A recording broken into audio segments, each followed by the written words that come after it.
పెసరపప్పు పెట్టేసి స్టవ్ పైన వదిలేసాను, మర్చిపోయాను, గిన్నె మాడిపోయింది. ఇంకా పైన పెసరపప్పు కొంచెం లైట్గా అది మాడలేదు, అది తీసి పెట్టేశాను పక్కన.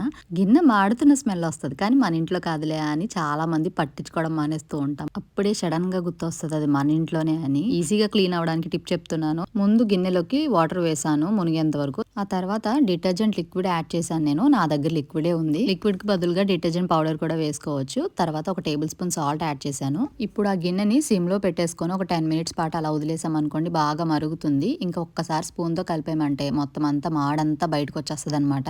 ఈజీగా క్లీన్ అయిపోతుంది కదా, నానబెట్టి ఉంచొచ్చు కదా అని కామెంట్స్ చేయొద్దు. గ్యాస్ వేస్ట్ చేస్తున్నారు అలా కూడా కామెంట్ చేయొద్దు. ఎందుకంటే ఇంతకు ముందు నేను 1 డే అలా నానబెట్టి ఉంచేసి చాలా ట్రయల్స్ వేసాను కానీ ఏది వర్కౌట్ అవ్వలేదు నాకు. మనం ఎంత ఎక్కువసేపు నానబెట్టినా 2 days నానబెట్టినా కూడా అదేం క్లీన్ అవ్వదు. గ్యాస్ వేస్ట్ చేయాలని ఎవరికి మాత్రం ఉంటుంది చెప్పండి. చాలా మందికి తెలిసే ఉంటది, ఆల్రెడీ ట్రై చేసే ఉంటారు. తెలియని వాళ్ళు ఒక్కసారి ట్రై చేసి చూడండి.